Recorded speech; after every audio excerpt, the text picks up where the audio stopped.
So we're now recording. Hello, I'm Ellie and this is Carol. Hi, everybody.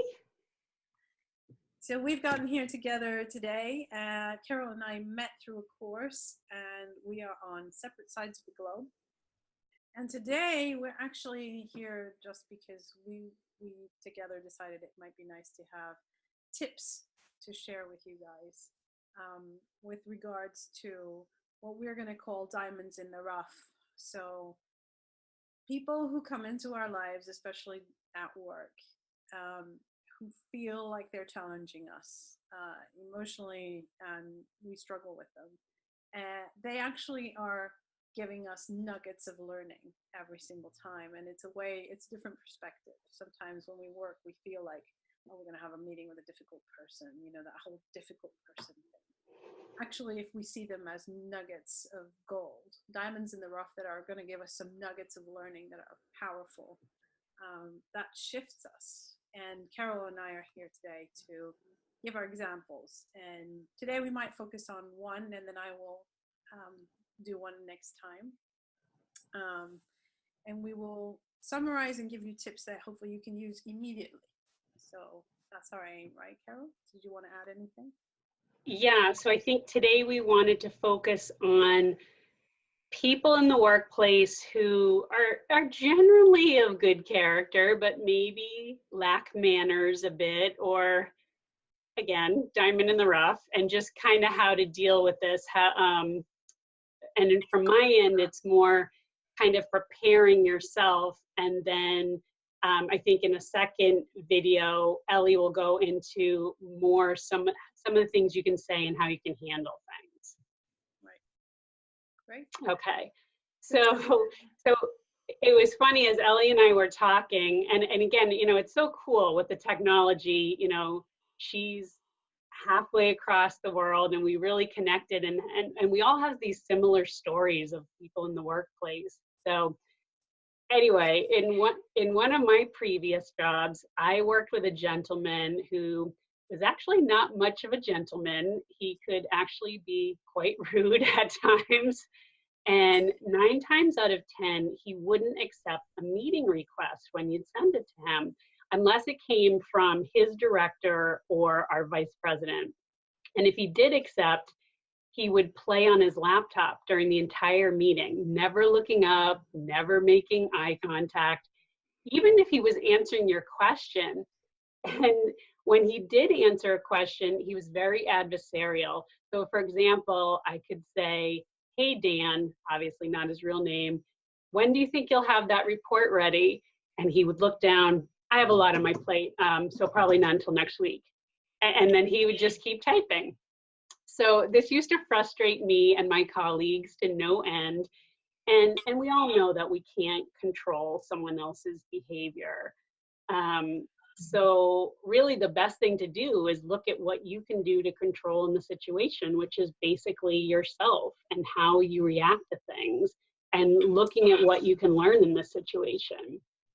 Carol, how do you feel in those moments? Because I think whoever's watching is sitting there going, yeah, I know several of those people. How did you feel then and there? Well, I have to say the first couple of times it happened, I was not all zen and the things that I'm going to teach. No, I went into who do you think you are mode. I didn't say these things, but in my head, I had this whole dialogue going, you think your time is more important than mine. How dare you? You're wasting my time, my team's time. What an egomaniac, got into all of that self-talk. And what a waste of time, because while I have this dialogue going on, he's happily typing away, not giving me a thought in the world. Right. So you're not feeling so good and he doesn't care. Yeah, exactly. Right. So when you kind of reframe it that way, you think, all right, I have to approach this from a different angle. Mm-hmm. So one of the things I learned is to really prepare myself before going into a meeting. So one of the things I recommend doing is some deep breathing and setting an intention that the meeting will be productive and go well. Basically imagine the best possible outcome for your meeting. And I realize that this may seem a little out there to some people, but this is what professional athletes do. It's what some of the top minds in leadership do. The deep breathing basically sends a message to your brain, all is well, you're safe. And from that safe space, you can make better decisions. You can communicate more effectively because you don't have all that chatter and inner dialogue going on. So the second tip, depending on who I was meeting with, I also did a little work to protect my energy. And there are lots of ways to do this, but an easy one is imagining a ball of light around you. It can be a white light, it can be a light of your favorite color, whatever you choose.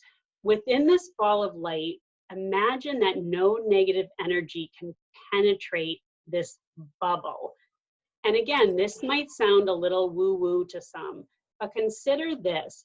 Why do people tend to fold their arms in front of them in meetings? You see a lot of people around the table like this. It's a protective instinct covering our solar plexus.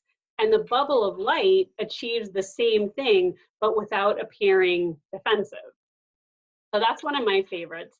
Carol, can I ask you, oh, sure. what do you mean by protecting your energy? So I think what happens is a lot of times when we go into situations where we feel that it's going to be adversarial, and especially if you're a highly sensitive person, you kind of tend to absorb things like a sponge. So it's just, and you don't have to be an empath or highly sensitive, but we're all made of energy and there's always a give and take. So when you know there's someone in the room that tends to have that negative effect on you, that's when you kind of want to protect what's coming into your energy field. Does that make sense? Yep. Great. Thank you. Great. So the other thing I wanted to mention when dealing with this type of personality where they don't want to give you the time of day, often these people have a strong need for significance and importance. So if you find yourself faced with someone like this, you could say something like, I appreciate your time and I know you're busy, but I would really appreciate 5 minutes of your undivided attention. This gives that other person something they want, which is an acknowledgement that they are important and their time is important, but hopefully it gives you what you want, which is some attention during the meeting at hand. And obviously this is not always going to work. There are going to be some people that they just want control of the situation. But again, it's important to remember that you can only control you.